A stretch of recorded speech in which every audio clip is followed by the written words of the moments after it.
Welcome to Cajun Case Files. I'm your host, Britt LaFaso. For the past 3 months, we've been investigating the death of 15-year-old Quawan Charles from Baldwin, Louisiana. This week, we continue with his story. His family is now speaking out in response to what we've discovered. KLFY uncovers and digs deeper into the untold stories of missing persons, strange disappearances, cold cases, and mysteries from the heart of Acadiana. This is Cajun Case Files, a KLFY Plus exclusive.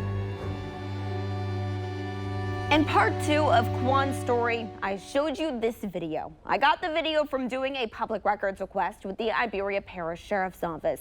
In the video I showed you in part 2, you see the shadow of a person dashing behind this line of trees. Well, I found something else, a much clearer shot after looking over this video again and again and again. I want to show you that right now.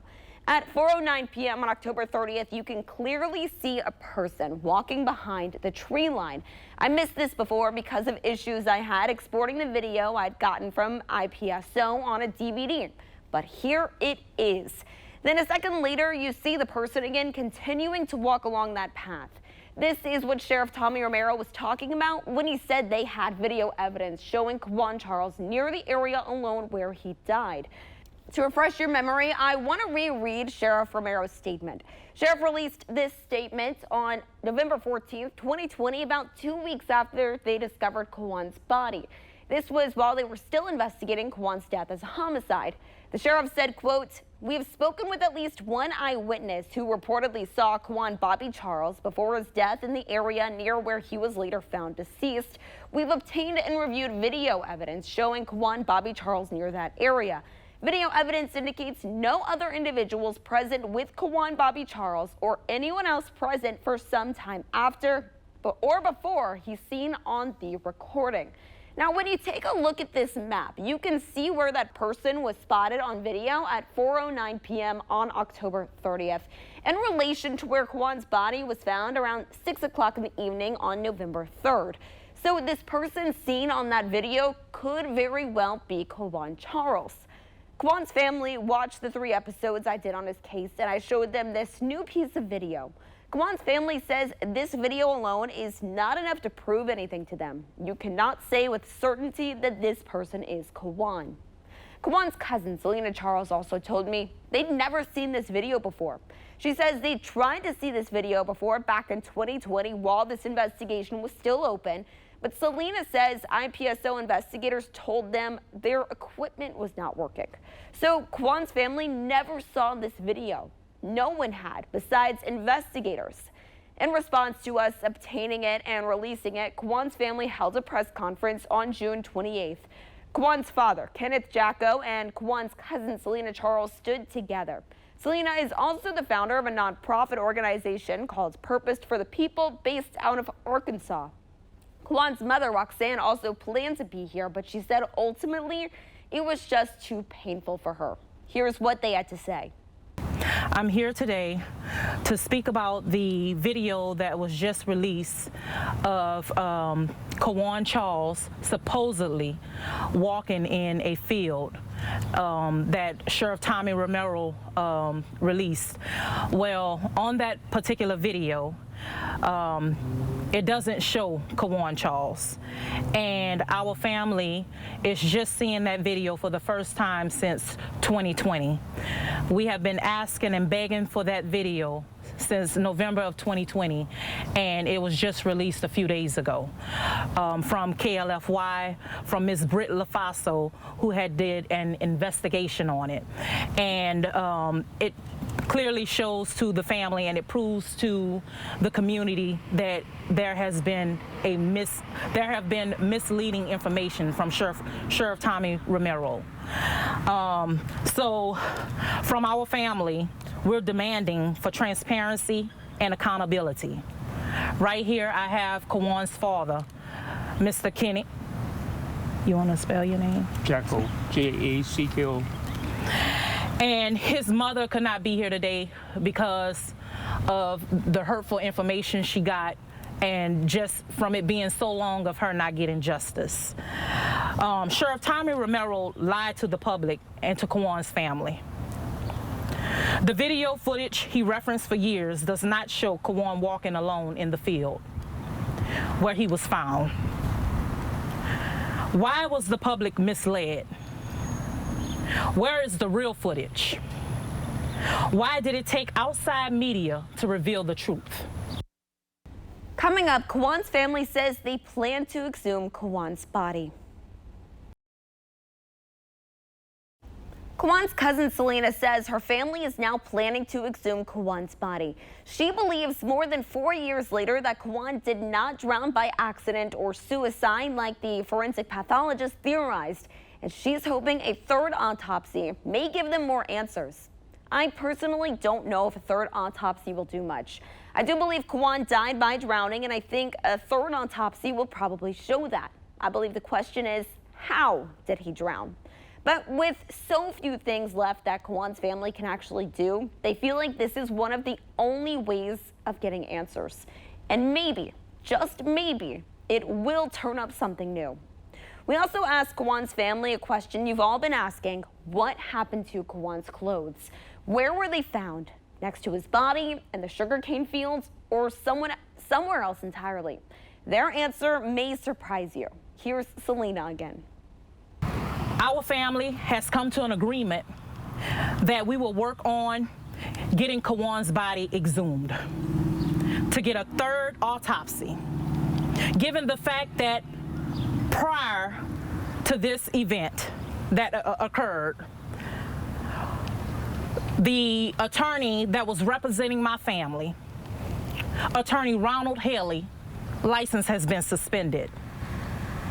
And because there have been corruption in Lafayette Parish Courthouse, we are going to get another pathologist to do the autopsy on Quawan Charles. We're also calling for Sheriff Tommy Romero to resign because he lied to the public and he misled and lied to our family. He refused to talk to our family. Every time we came up to this courthouse to speak to him, his staff was ugly to us and they treated us like we were the killers. Tommy Romero needs to resign today. Janet Irvin, Gavin Irvin, and Tyler Lee Gross is responsible for Quawan's murder. And we know that they murdered Quawan. And we know that the autopsy, both that were prepared before, cannot be legitimate to what happened to Quawan's face.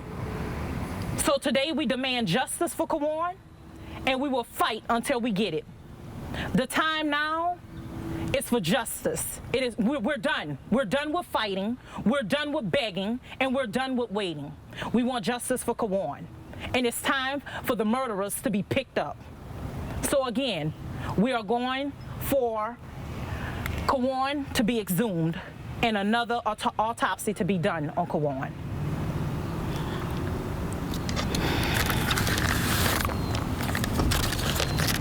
This is a call to action from the community.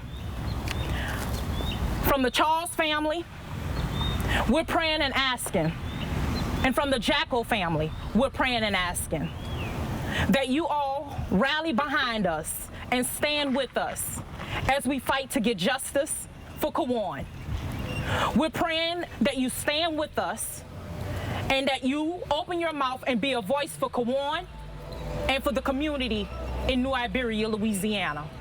This has shown us time and time again how corrupt the system is, and when it comes to a black child being murdered, we don't get justice. It gets swept under the rug. And I am sick and tired of it. And I'm sick and tired of the community not showing up. Because things like this could happen to your loved one, and it can happen to any of your friends, anybody. So you need to show up and step up. I'm calling you to action, to step up for Quawan Charles. This could be your son, your father, your brother, your uncle. I'm calling for you all to stand up. Social media is good.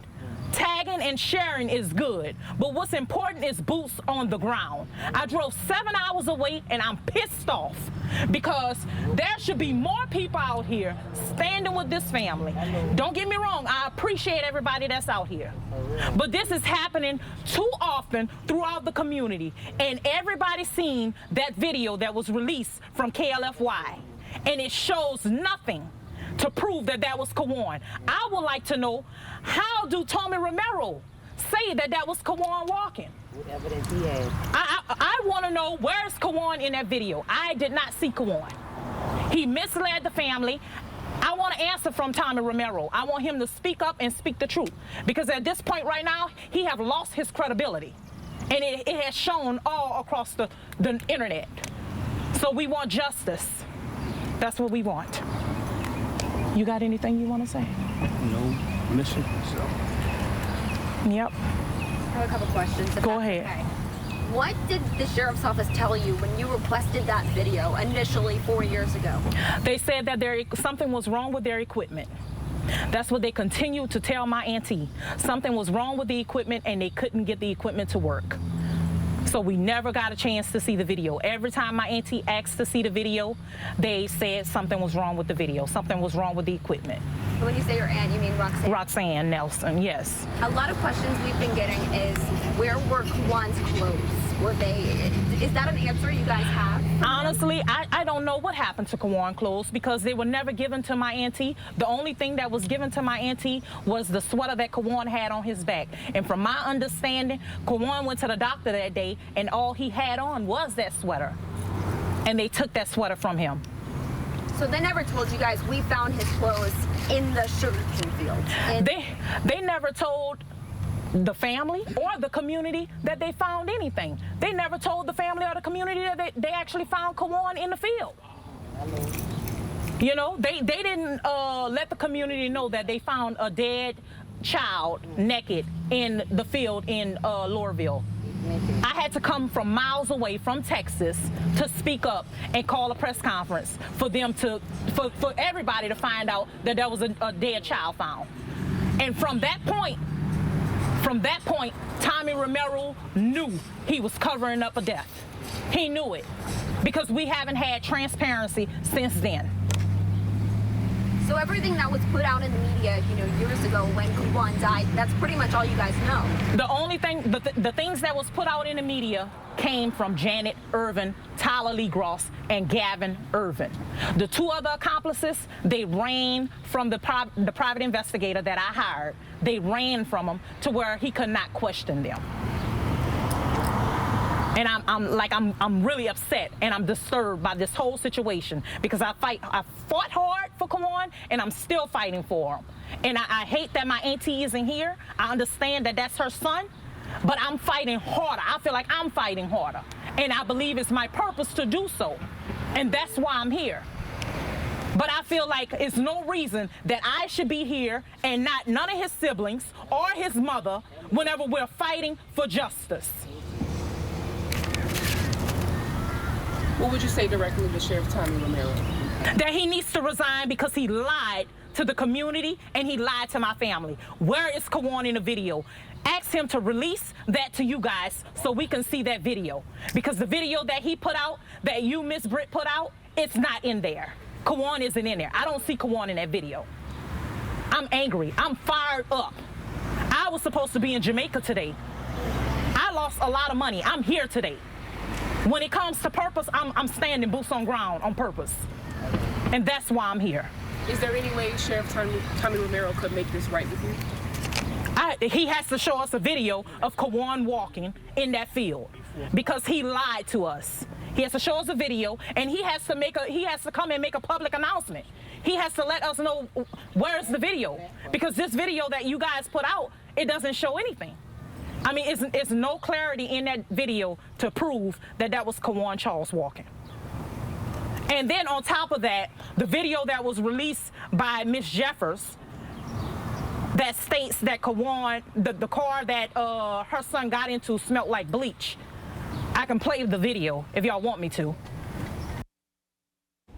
Coming up, you hear that full audio recording. It's a recording we've only previously had a tiny snippet of. If you remember from episode 2, there was a snippet of an audio recording. A woman told Quawan's mom the Irvin's car smelled like bleach. Well, Selena decided to release that full audio recording. Here it is. A note that I've bleeped out the full names of people who have never been charged in connection with Quawan's death to protect their identities. Hi, this is Roxanne Nelson. You want me to call you? Yes, ma'am. Hi, my name is Lena. Okay. My son is, I don't know what you want to say, friends with Gavin, or was friends with Gavin. I don't think, she's not friends with him after all this stuff. Okay, well, anyway, she saw Gavin, yesterday. And Gavin couldn't stick to the same story, but he did say whenever they picked up your son, him and his mother, and the stepdad were all tripping, they had did some mushrooms. Those ones that are poisonous or whatever, they make you trip out or whatever. Well, they were all on mushrooms, not your son. I'm talking about they were. Okay. Well, Gavin said, he told my son, he said, when we got there, he left. He said, oh, well, he don't know anybody. So, he's like kept changing his story. Well, and then the mother picked up Gavin, and my son went to get in her car, but it smelled strong like bleach. And my son, she said, you can't smoke in the car because we bleached it. And then from what I can understand, he told my son that they found your son's body in a sugarcane field behind their house. So it's like they bleached the car because they used the car to go hide the body, your son. You know what I'm saying? So is he alive? So what's your son's name? What's your son's name? My son is Lee. Is Lee? Yes, ma'am. Redheaded Lee. He lives in Youngsville. He doesn't live over there. But he came to me today because it was eating him up, What's your son's last name? How you spell that? Okay, all right. Ma'am? Go ahead. Ma'am? Go ahead. But yeah, it's just, the police need to check that car. You know what I'm saying? Yeah. Because even if they did bleach it, I'm pretty sure they bleached it. So that's enough to say that there was enough probable cause to arrest this woman. To arrest her son, and to arrest Tyler Lee Gross. The time is now for justice for Quawan. How would you like the neighbors of Acadiana to support you during this time? Through investigation. Britt, you've been doing a great job, and I really appreciate you. I'm telling you, yes, you did an amazing job, and I thank you so much, dearly. We've been waiting on this day. We've been waiting on this day. And it hurts me because I'm very, very passionate about it. It really hurts me. But I really appreciate you to actually take your time because I did not know that you were working on this. I'm grateful for you, and I thank you. That's what news people are supposed to do, and you did just that. That's all I have to say. Now, Selena did make other allegations that I'm not sharing because, well, they've never been proven. But they're things that have always sat in the back of the Charles family's minds. Like what happened to Janet Irvin's car. Selena claims it was not searched thoroughly. She also claims there were others at the Irvin's home the day Quawan allegedly left, saying he was going to kill himself. Again, this is not proven. After the break, we revisit the ditch where Quawan's body was found one last time, and we'll tell you where Janet Irvin's trial stands. Let's talk about the ditch where Quawan's body was found on November 3rd, 2020. Quawan's family's attorneys made claims there was only a few inches, maybe a few feet of water.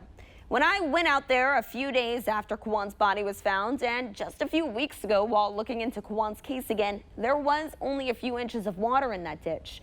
But I went to speak with our meteorologists. While this ditch usually only holds a few inches of water, on October 28th, 2 days before Quawan went missing, South Louisiana was actually hit by Hurricane Zeta, a Category 2 hurricane. While this ditch may not usually hold this much water, Hurricane Zeta did dump a decent amount of rain. I also went through all of our file footage and I found this still photo. It's the only image we have of this ditch that was taken the days after Quawan's body was found. After standing in this ditch myself, I'd estimate that this is probably only about 3 or 4 feet of water. It probably would have come to Quawan's shoulders if he was standing. Is this enough water to drown in? Yes, but Quawan could have also easily stood up. Now let's talk about Janet Urban. I told you in episode 3 that Janet Urban was set to go to trial in June. I went to that court appearance and the judge just ended up issuing her another summons. She is now set to go to trial on August 11th. Could any new details or information be brought up? We will be there to cover everything. Thanks for watching.